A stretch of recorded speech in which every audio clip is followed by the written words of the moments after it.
Today, we are playing a drinking game on the podcast, and we're playing Never Will I Ever.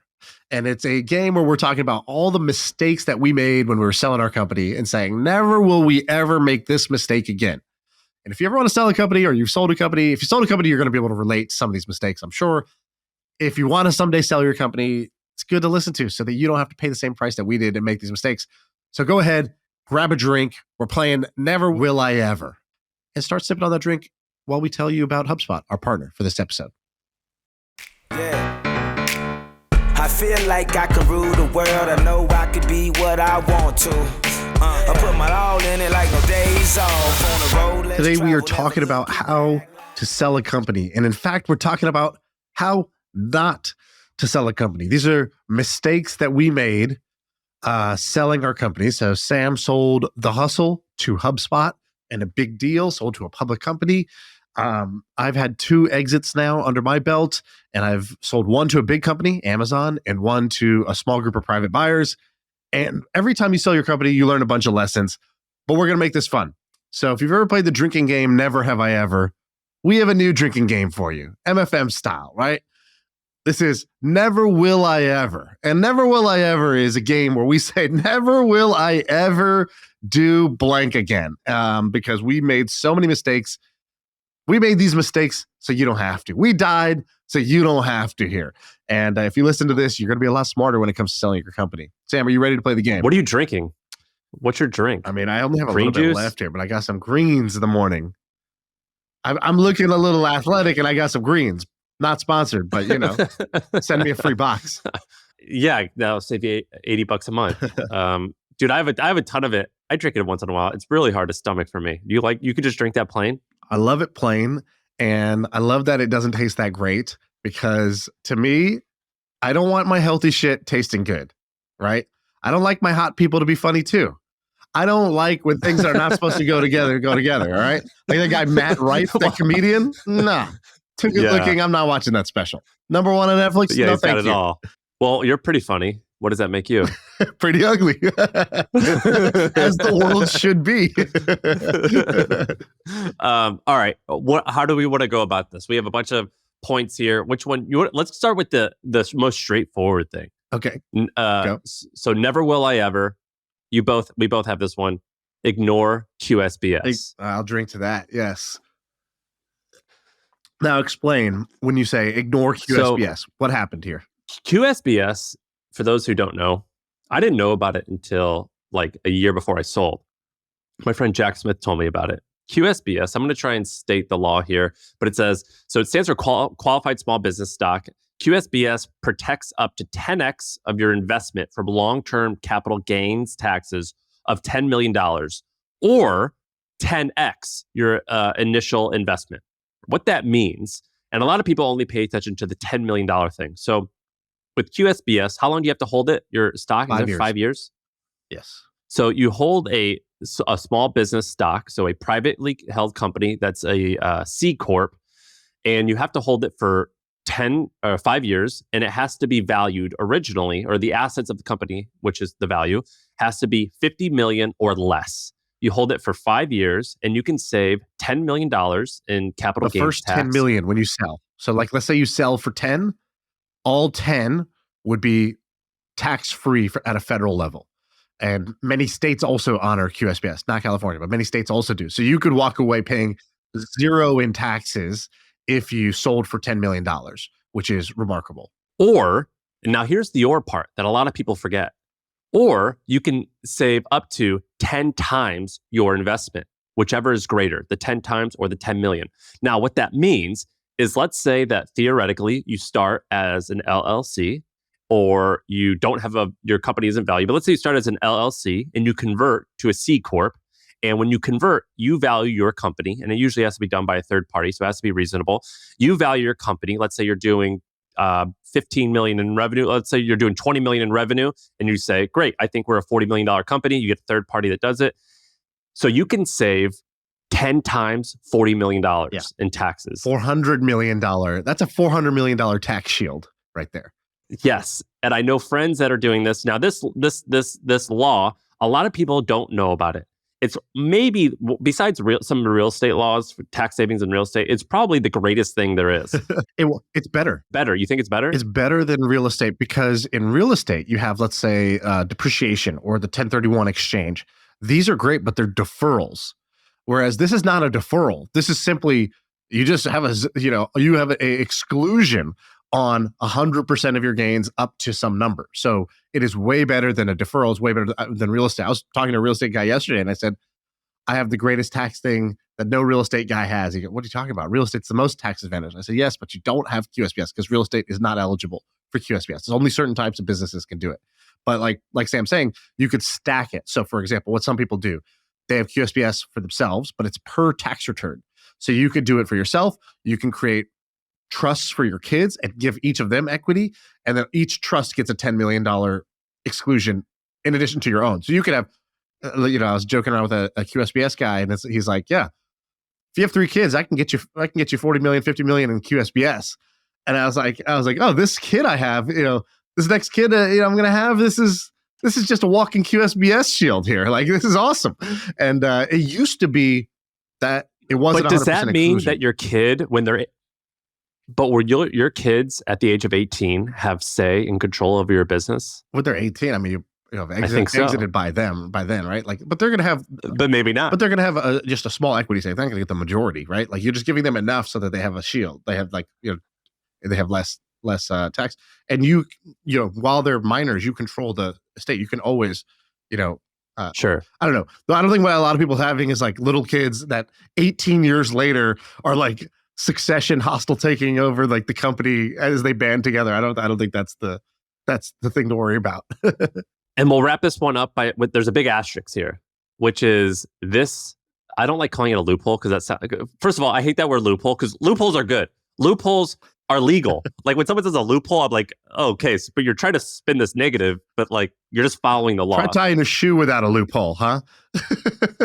Yeah, yeah, it's essential. Or when people say shortcuts, they're like, that's a shortcut. I'm like, well, I love shortcuts. If I can arrive at the same destination just as safe and faster than a long cut, I'm taking the shortcut. Right. But so this loophole, there's an asterisk here because I think 2 years ago it was up to vote if they were going to axe it, and the idea was they might make it only 50%, or so they might reduce it by half. I don't know if this is going to be in play for how much longer. This is not like real estate where it's going to last forever. Right. Yeah, it's been out for a while, and it's amazing, especially in the tech industry. All right, so my turn. Never will I ever just shut down a company without trying to sell. So We'll drink. Yeah, have a drink for that. Before my first exit, I had built many companies, many products before that, and they all had reached some version of an outcome. Some really had no momentum. Some had like some momentum, but not breakout. And it was either wasn't worth our time or it wasn't able to get funding or whatever. I specifically remember one app that we made that was, if you remember Bitmoji, we had basically made an app that was like way better than Bitmoji. It just and Bitmoji was giving you a personal avatar, a little character for yourself that would be in these, and then it would give you like kind of like these stickers that were in funny like positions or phrases. We had made an app that was even better, making the world a better place, one emoji at a time. Exactly. Emojis are one of the greatest products ever, right? Self-expression there. We had made an app that created a character of you, and then you could type any word. You could just type hashtag whatever, boogie down, and it would make your character boogie down. And we had every whatever you could think of, you could say hashtag single ladies, and it would dress your character up like Beyonce right away doing the single ladies dance. Like whatever you could think of, we had, because we would just every day we would rank the top tagged terms, and our artists would create like hundreds of these per day. So very quickly we had tens of thousands of combinations. It was really fun because you could just type something in just to see, does it do it or not? And people did this. We got 500,000 people to download the app in the first month. They were just pounding like tons of these little stickers. It didn't have great longevity, but it had this like amazing novelty factor. And we were trying to do it as its own messaging app, which was too hard. Like people wanted WhatsApp, they wanted Facebook Messenger, they wanted all these things. And I wrote this blog post called My $100 Million Mistake, because we took that and we said, well, this is not really sticky as a messenger. It's not big enough where you're going to get all your friends to switch and start texting you here. People love the character. They love these stickers. We don't want to build a sticker company. So I guess we'll just crumble it all up and just Kobe and just throw it away.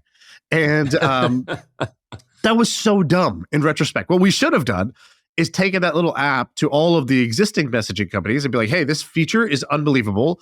Building this is not easy. We've already built it. We've proven that people really like to do this. Look how many, like the average person is doing 60 of these. Just buy this and put this into your keyboard.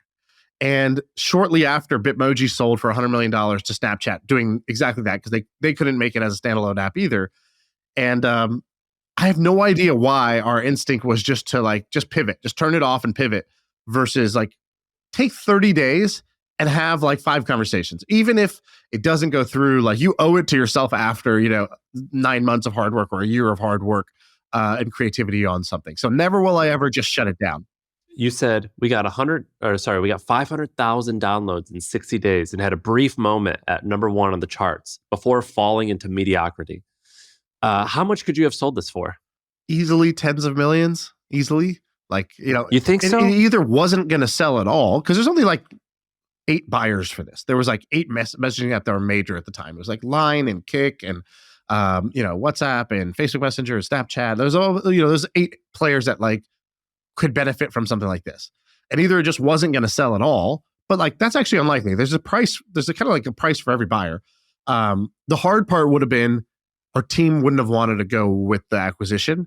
And so we would have had to either try to just sell the tech, which is really hard, or sell the whole company, including the team, and then disband for a year, then come back together. And we we didn't, but the thing is, we didn't even really get to that point. We should have gone and seen what our options were, right? In poker, if you've already paid the blind, we'll just see the flop. Maybe something good will come out of it. And we didn't do that. Did you, by the way, if you Google $100 million mistake, Sean Perry, there's, you have a Medium blog. You've got a lot of good posts here. So if you're listening, go check it out. Did you not, and this might bring me to my point, did you not sell because your main investor didn't give a shit? No, it literally just didn't come up. It's not like we had a conversation and one side said yes, and one side said no, and we debated it, and then one side said no, I have the voting control. Hell, we didn't even think about it. We just moved on. We literally had lunch, and then we just moved on. It was just it's the worst types of mistakes. The worst types of mistakes are the ones where you didn't even really explore the possibilities. You didn't even ask yourself, what could I do here? You just sort of quickly glossed over it. Didn't even give it the thought to make a decision. It was a non-decision decision. That's your third or fourth or fifth multi tens of millions of dollars mistake. The first one being not joining Stripe as employee 30 or 50 or something like that, and not selling this app. And I think you might have a few more. I'm Shooter McGavin in Happy Gilmore when he says, I eat pieces of shit like you for breakfast. And then Happy Gilmore goes, you eat pieces of shit for breakfast? That's me. I've made mistakes more expensive than your net worth. It's you've made mistakes like this? And it's yeah, multiple. All right, here, I've got one. Never will I ever act desperate. You have on here, you will only have one option. That is the way to not act desperate. That is one way. But when I was building my company, I wanted an exit so badly. Give me an analogy, on the spot analogy. You wanted to exit as bad as when I was 12 years old, and a cute girl, complimented my braces. It's I want to close this so badly. I'm emotionally invested. If you don't like me, no one will like me, and I'm a piece of shit. I was so desperate. I had all of my personal net worth, my emotional net worth tied into this exit, and I acted like a little bitch. And one of the ways not to do this is to have multiple options. That's the easiest, most tactical one, is to have lots of options. The second one is you just don't, you basically have to act like a hot girl. You're look, I don't care. Right. I'm going to be fine regardless. And I remember there was one point, do you track your finances somewhere? Mm-hmm. I have a spreadsheet. And I remember one day I just added 10 million, you have an other account. So you can link all your accounts, and I just had other, and I just manually typed in $10 million. And I would stare at that for 6 months, and it actually helped me believe that I already had it. And so I was a little bit less desperate. But I remember being desperate. And when you are desperate, you have zero power. And when you have zero power, that is the worst part to be in when you negotiate. And the best part when you can negotiate is to walk away or to be able to walk away. And to be able to walk away, you typically just don't give a shit. So you're just like passionate about whatever you're doing and you don't need the money, or you have other options. And I remember being desperate, and that just like to that 12-year-old girl who was into me, Erin, like they could sense it. They could smell the hormones on you. Like any hot girl could tell when you're being desperate. They could tell what a confident man is like, and I was not a confident man. Can you put your retainer back in? It's please? the same thing, right? Yeah. You've nailed it in that last bit, which is the rules of negotiating when you're trying to sell your company. Number one, the most important rule is you must be okay if no deal happens. Meaning, not just like I'll be all right, like like a funeral has happened, but option one should always be we do no deal and we're totally fine. I would love to keep going, and whether that's true or not, there should be no grieving. You have to convince yourself that that's true. That you don't want your options to just be offer number one or offer number two, because guess what? Offer number one is going to have some hair on it. Offer number two is going to be a little shaky, maybe fall through. You're going to start to feel real desperate when offer two falls through, and now it's only offer one on the table. You always need the one option on the table that you can control, which is I will keep running my company. It will grow and just be bigger and better if I keep going. And you have to convince yourself of that if you want to have a chance in these negotiations. The second rule is, in any negotiation, the side that cares the least wins. And so you have to be the one who needs the deal less than the other party. And so whether that's true or not, it's a mentality. You must mentally need it less than the other side. You must mentally care less than the other side that this deal goes through exactly as is. If you could do that, then you're in pretty good shape. And you know which deal is the best deal? The one that will actually close. That's another huge learning. Not all deals are the same. The one that will close. To close a deal, it's a really big deal. To get an offer and go through diligence, that's not nearly as big of a deal. You and I have both gone through stuff where the offer was great and the people buying were either disorganized, they were shitheads, they changed their opinion, right. Something. You want to do the deal that will close. That is the best deal. That is one of mine as well. I put, never will I ever go with the highest offer. Sounds confusing. Like, what do you mean? Why would you not take the highest offer?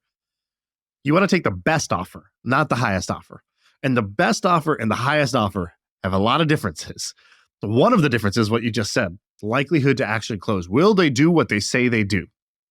They say they will do. I'll give you a story from the Milk Road sale. We had a high offer and then we had a fair offer. And at first we were like, hell yeah, we got the high offer. This is great. But they did a bunch of weird stuff though. There was some red flags, but hey, dude, it's like, like anything else, when something's really attractive, a red flag, it starts to look just like it's like, is that maroon actually? Maybe that's orange, like it's not so red. You start to overlook and talk yourself out of a bunch of things, right? So like, what was one of those red flags? Can you say?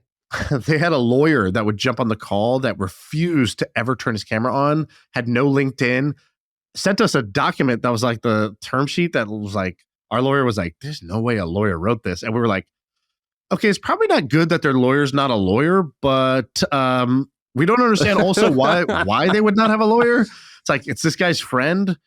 He says he's a lawyer. It's like so strange. It's like, they're not like scammers, but it's just like, can you just turn your camera on? And, like, it was weird. It was just like a little bit weird. That was like one. I think they sent you money. Didn't they? Well, you were sent money. We went down we took the offer and there was a time to close. But again, one of the stupid things they did, they wrote the offer as when we signed the term sheet, which is not, the deal is not closed when you sign the term sheet. They wired us all the money. They had to wire us all the money on day one, which again was like, are these guys idiots? Why are they doing that? That's not how this is supposed to go.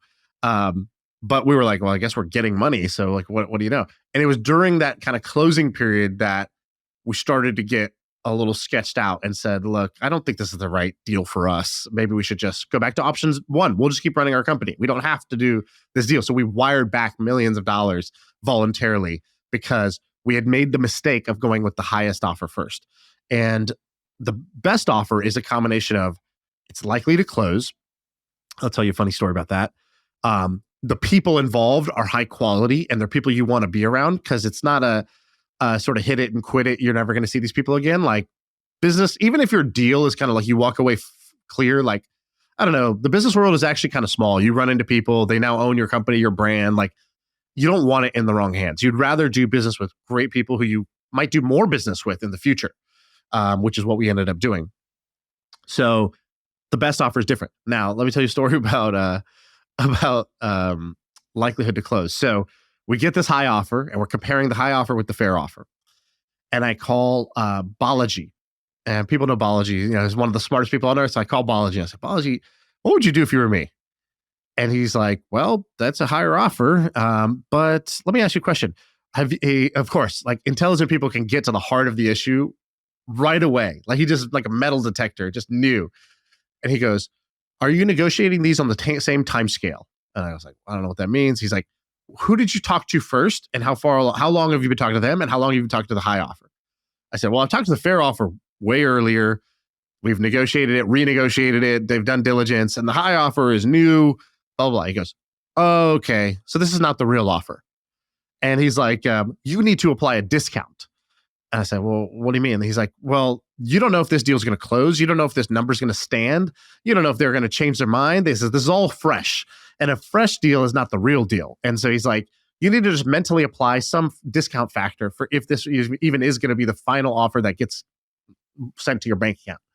And so I was like, okay, so like 10%. He's like, tell me what you know about this person. I told him everything I know. He's like, 50%. And so we had to cut the offer by 50% mentally to compare apples to apples. And that was some of the best advice we got was that one piece of advice. So now I always, in any deal, I have to ask myself, what's the discount factor here? Meaning, how likely are they to close?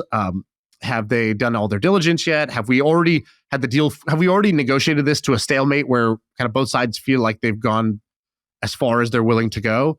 Because that's when you can reduce the discount. When we were selling to HubSpot, I remember just like I said, my contact, the one I was speaking with, she sensed weakness and she sensed that I was in a tough place emotionally, and because I was constantly asking because her, you were sobbing. All right, what else do you need? How do we move this forward? Yeah, she's like, are you laying down when you're talking to me? Like she could just like sense that I was like laying on the floor. And the difference between what you did and what I did was two things. One, I sold to a public company, which meant basically the decision maker was not the CEO or the owner of the company. It was the person who reported to the person who reported to the person who reported to the person. It was like 4 ladders down, probably the decision maker. The CEO was probably like, they just saw it on their like board meeting every once in a while, right. like quarterly, and they're like, okay, cool, whatever. Now, can we talk about important stuff? And this woman, she was like, look, we don't care about you. Well, she's basically said, she's like, our company is worth like 20 or 30 billion dollars, and this is a rounding error for us. Our reputation matters more than this little deal, and it would hurt our reputation more than the cost of this deal in order to dick you around. If we say we're going to do something, we're going to do something.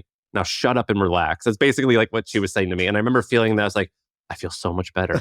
And so I think there's a difference between selling to like selling a small business to a sole proprietor or to a PE company or to a really large strategic company. I think the way that you deal with those sellers is different, or buyers is different. I'll tie that in. I haven't, never will I ever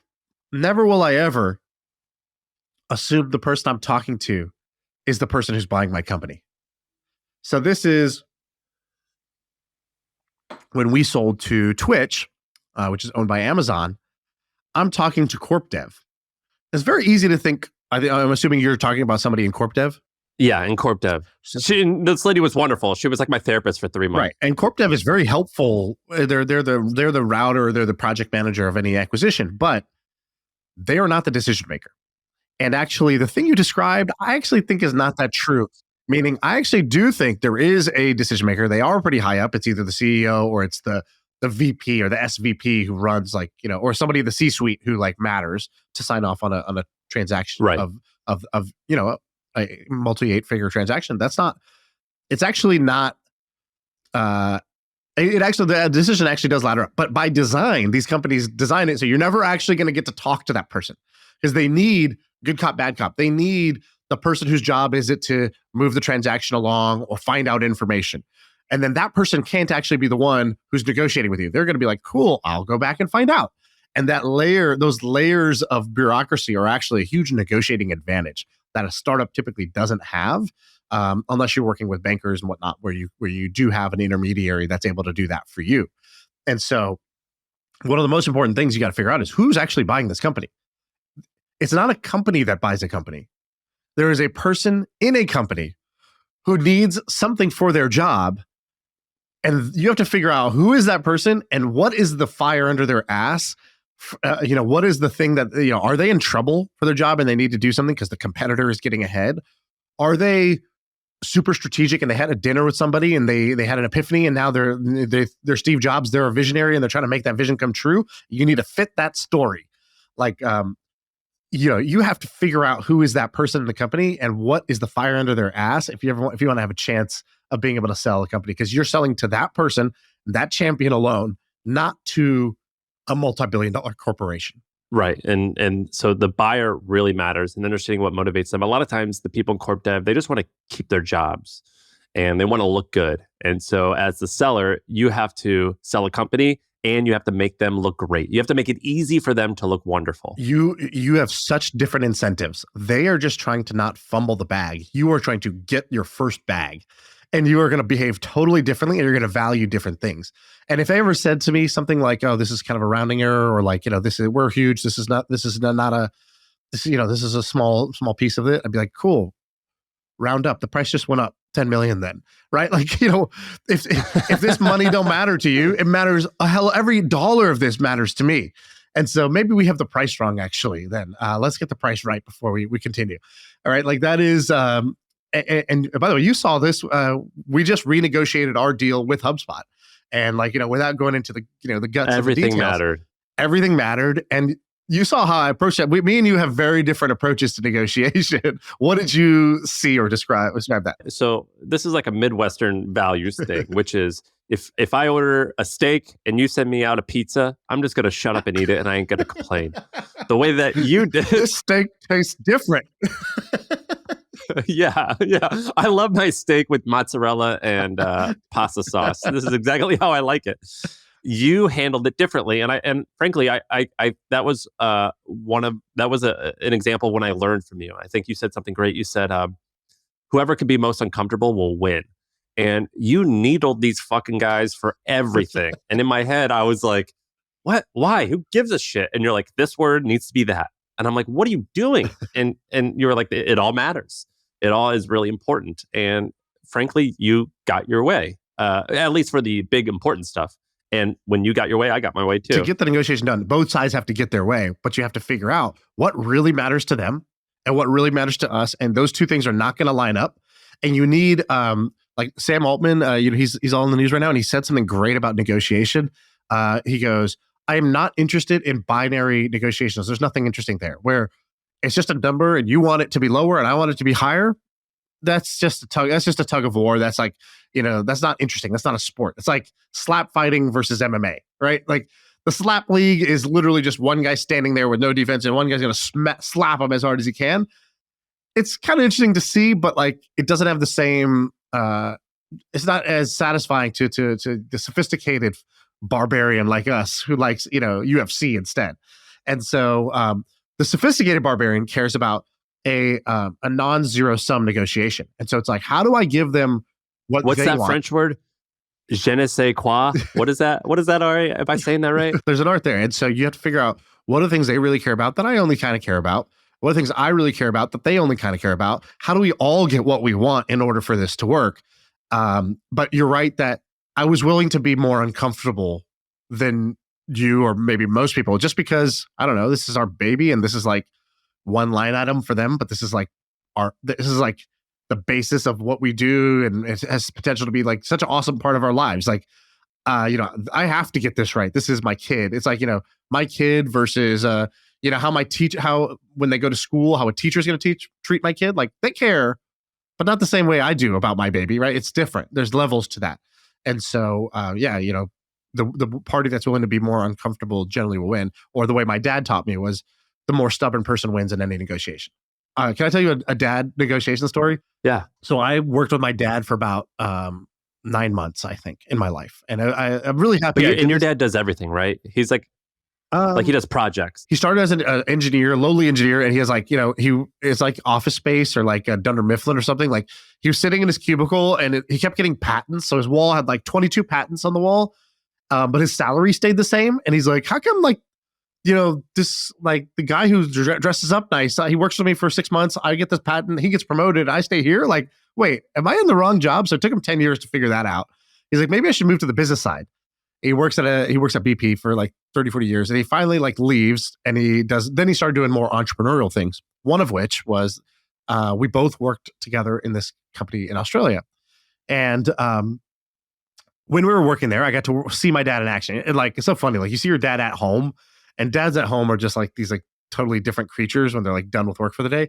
I had to see him like interacting with other people, especially for an immigrant dad. It's like, oh, you have this level of polish. Why at home do you turn into just like a caveman? And so I got to see him just act totally differently. And one of the things that happened was we were negotiating with this other party. The other party was this slick talking Australian guy who literally looked like Leonardo DiCaprio. This guy's on like the Australian CNBC every week, and he's super polished, just an amazing talker. And I just think, oh my God, I'm going to have to watch my dad get beat up in this negotiation. This guy's like Mr. Charisma, Mr. Smooth. Everybody already loves him. The decision maker loves him. And they want one thing, we want another. My dad's, this Indian guy who can barely, he forgets to add the connecting words and sentences. He's just going to get walked all over this thing. And then they walk in, and this guy's got like binders of like, spreadsheets, presentation. Like, he's got everything prepared. My dad has nothing. Doesn't even have like a pen on him.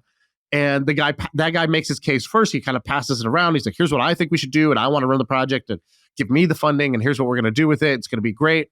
Everybody's like, this is super well put together. Thank you so much. Blah, blah, blah. And it's my dad's turn, and my dad basically kind of like refuses to speak.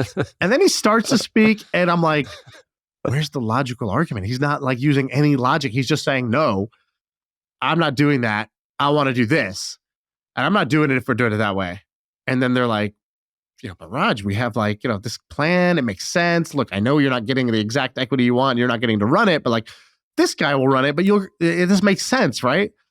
And my dad's just like, foot on the table. He's like, I'm just telling you right now, it's not happening. Never. Not happening.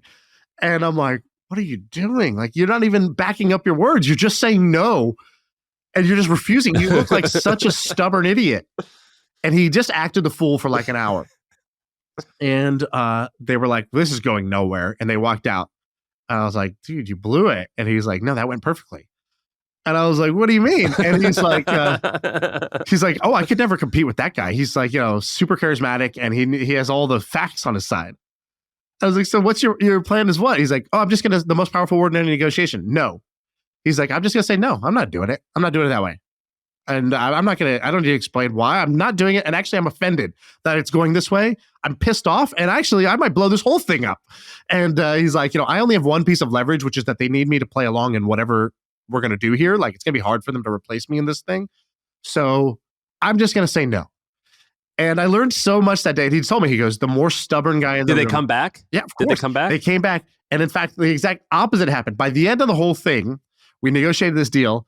And like, there's this kind of like, okay, let's take a break. We'll go get the, we. What were you doing? I was there. Where's the we? I was moral support.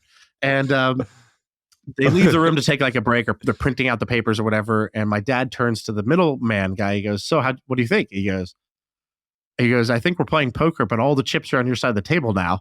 And actually, my dad made a mistake, which was that he negotiated it way too hard and took all the value in the end. And then they realized it, and they were like, you know what? we let the stubborn idiot take the whole thing, the whole enchilada? Like, no. And they went back to no. And we actually ended up more like at a 50-50 deal. But if he had just given a little bit back, you always want to kind of give back at the end where they feel like they have something to lose. He took it so far. He won the negotiation so badly that they at the end had nothing to lose in the negotiation and closing the deal. They're like, well, what do I have to gain by closing this deal? Nothing. It's just all the value's going to him at this point.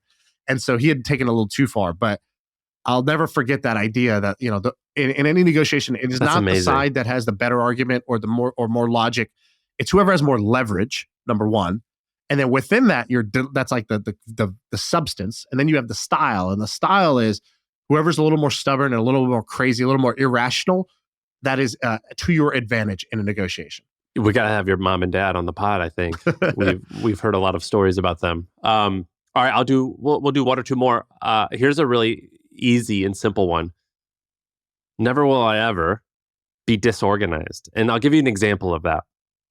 We changed payrolls like 3 different times. It was like Gusto and then ADP and then like Zenefits and then Rippling, because Rippling can track your computers, like when you give out computers, or Gusto pays 2 days later so I can keep the cash for 2 days. It was so stupid. And here's why it's so stupid. When you selling a company for 30 million and 300 million, it's the same thing basically.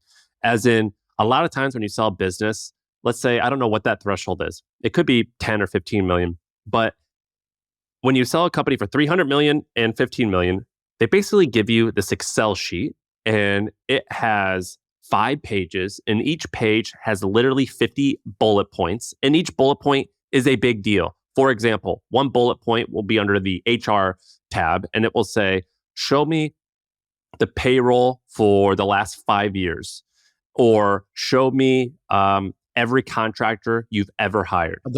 Add the contracting agreement you have with every single contractor, including the confidentiality. It's like, we don't even have that. Yes. Yeah. And here's why it's a big deal. When you switch here's a very specific example. If you just use one payroll, that's easy. You just click export. That's easy. But I didn't. And so I had to, and then if it's been 3 years, you have to call Zenefits, be like, I don't have access to my account anymore. Do you guys even have these records? And I thought this was stupid. And I was like, I remember telling Kip, the CMO of HubSpot, I was like, Kip, I used Fiverr one time. I paid $150 out of my PayPal account. I even paid it personally. And I was like, why does this matter? And he's like, well, I can't hire bballer84 on Fiverr because that goes against Fiverr's terms of service. And that would be like, I have to make sure that everything was by the book because every little thing matters. And that made a lot of sense to me. But I was a fool and I was disorganized. I would use PayPal for some stuff. Every once in a while, I would just Venmo someone. I'd be like, here's $500. Thanks for the freelance. Or I wouldn't track confidentiality agreements. It was a fucking mess. I used Google Drive to store some stuff, Dropbox to store some. It was a mess. And I'm telling you, when you're selling a company for what I sold it for, I only had 40 employees and you can't tell anyone that you're selling the company. So it was basically me and Edie, this woman who worked with me. And we went through all of these documents to find all of this shit. And it literally took 3 months to find documents. That's 3 months working every day for 12 hours a day. It is so hard to get all the documents. It is so challenging. And you don't want to give them anything that's messy. Otherwise, you'll look not buttoned up. And if you look not buttoned up, they'll say, what else are you missing? Or like, are you lying about something? Right. And you need to present things in a really nice, orderly fashion. And so start being organized from day one is really, really important. And not like being a maverick and being like, I got $20. I'll pay you for this. I'll use PayPal for this. Like it's a mess. Well, I got to drink to that because I made that same mistake. No surprise. I'm like the most disorganized guy on earth. And, I made mistakes like I thought, hey, startup, you guys got to move fast. Don't waste time incorporating and getting trademarks and doing all that. And, that could be the difference between long-term capital gains and short-term gains, or having to, explain why, the IP is over here, but it should be over here. Or, we made a mistake of... Did you mail in your 83B?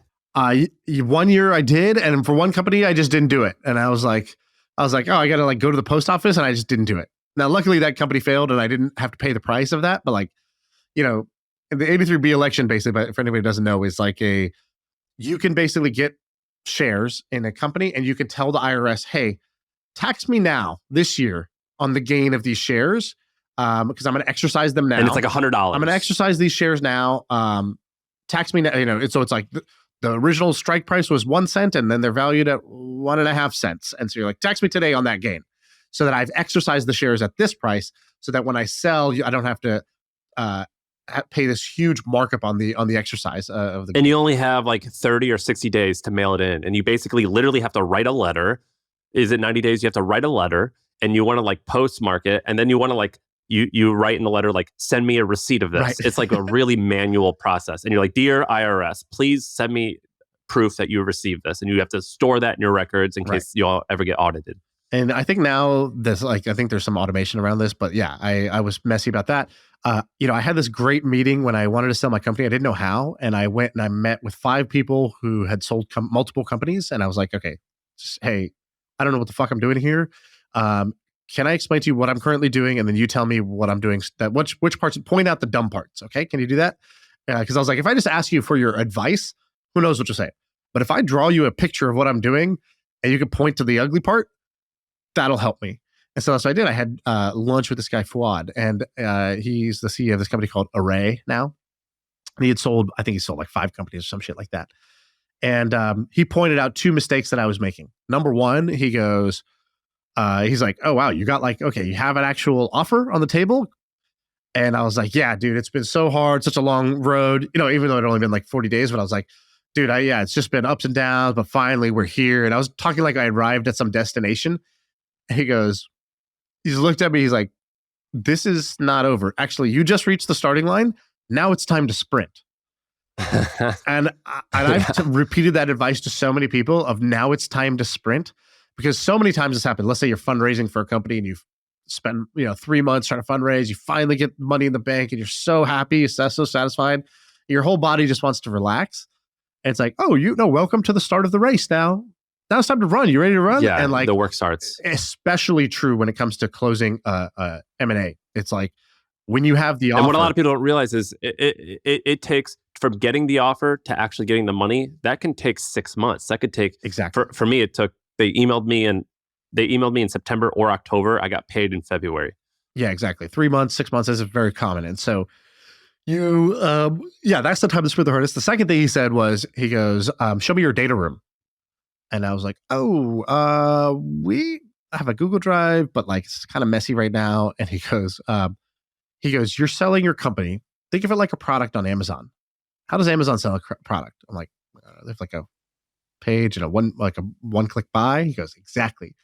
You need to turn your entire company into a giant buy button.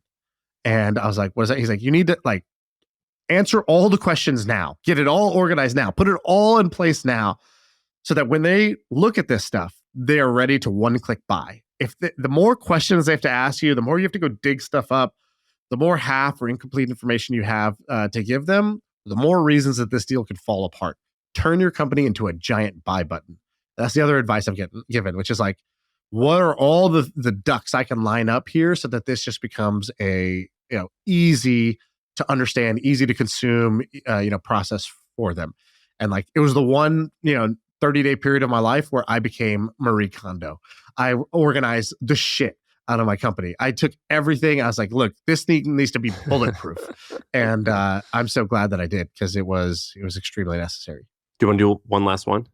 Yeah. Oh, by the way, I have one. Never will I ever run my company like a personal piggy bank.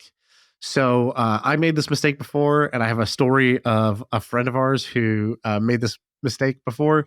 So what a lot of people do when they run their company is you start to make some money, and then you're like, oh, I have to pay taxes. And then they're like, fuck, taxes suck. And you're like, what can I do to like reduce my spend it all? I think smart people have like tax stuff they do. So what am I do? Let me start doing some tax stuff.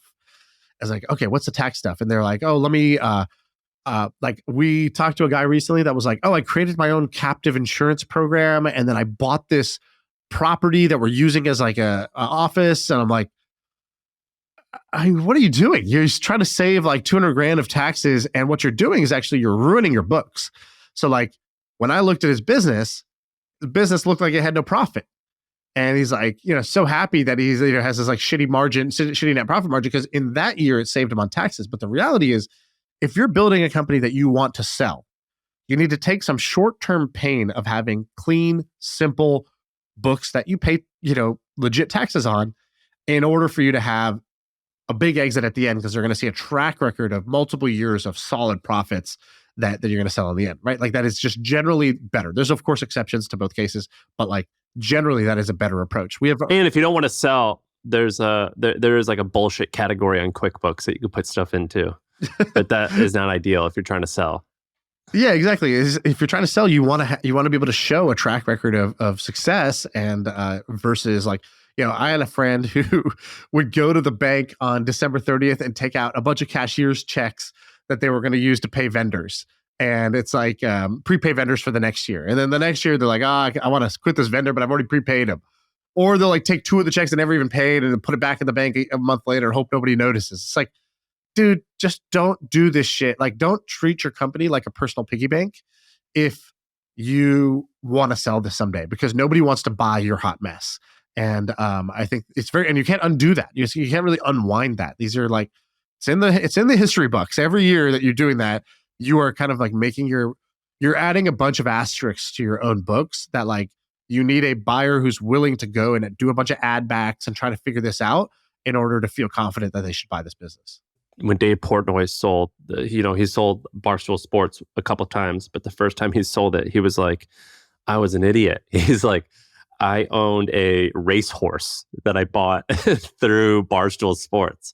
And so Barstool Sports owned like 2 racehorses, a trailer for the racehorse.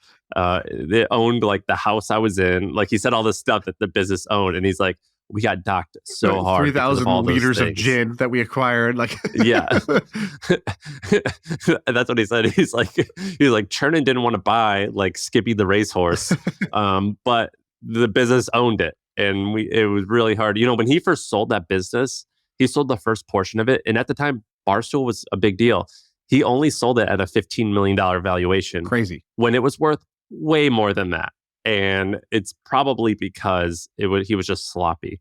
A lot of it was sloppy. And he was like, I also like made so much profit and I didn't put any of the profit back into the company. I just would buy horses and shit like that and gamble. He's like, we gambled like crazy because it was content. Is that it? I got one more. Never will I ever just stay at home when there's a deal to be closed. So this is the rule of just get on a plane, go meet people in person. Don't do Zoom calls, or if you're doing Zoom calls, add in the in-person afterwards. The in-person meetings are so important.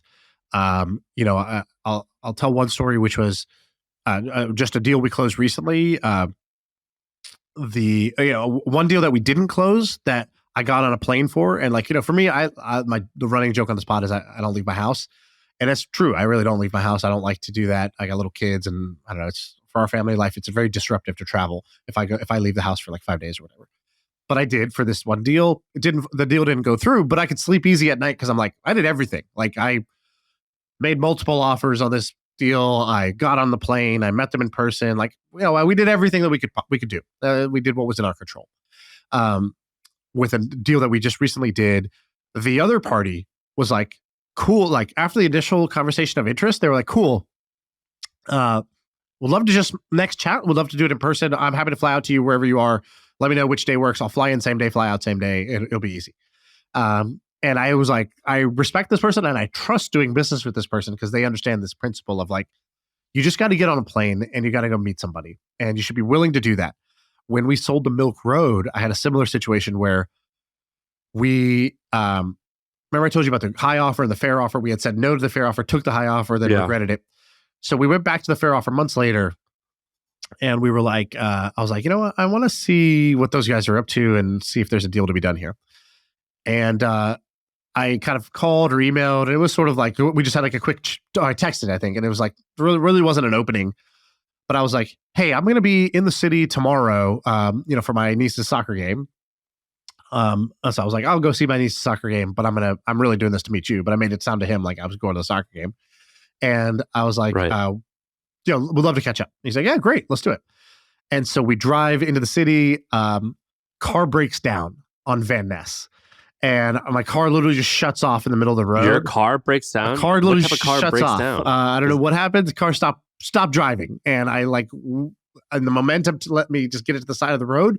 But I'm there with my. Don't you have like a brand new Escalade? This is the BMW before that. So this is, I'm with my wife. My 2 kids are in the back in the car seats. Car's broken down. I got this meeting in 10 minutes, and I'm like, shit. I guess I got to cancel this meeting. Whatever. Who knows if this meeting anything would have even come of it anyways? But like, whatever. We'll wait for AAA.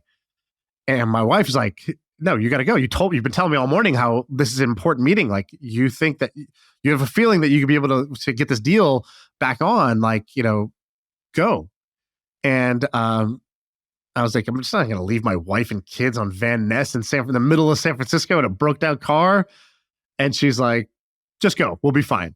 I was like, okay, you don't have to tell me twice. And so I hop out and I literally run. I run down Van Ness, like, a mile basically, get to the coffee shop, meet the guy. Deal comes back to life by the end of that coffee meeting, and we end up selling to them. And I'm like, I think I'm actually like 100% sure if I hadn't gone to that coffee meeting, that deal doesn't happen. And because in that meeting, we were able to clear up some things that like were not as exact transactional, but like, kind of what his fears were and what our hesitations were, and really kind of suss it out and get comfortable with each other in person. So yeah, insane that happened. And this is like an anti-ad for B&W. Yeah, don't trust them. Yeah, don't trust them. They'll ruin your deals. Well, that's sick. Hopefully people dig this. We did a little Q&A for this episode, except on one topic. I think we're going to keep doing these every other Tuesday, right? Yeah, we're trying to come up with great topics that we can kind of shoot the shit on and share maybe, either our answers or stories that we've been through. So I think that's good. I think people will like this one. But let us know. Let us know in the YouTube comments what you think. All right. Well, we'll end there, and that's the pod. I feel like I can rule the world. I know I could be what I want to. I put my all in it like no days off. On the road, let's travel, never looking back.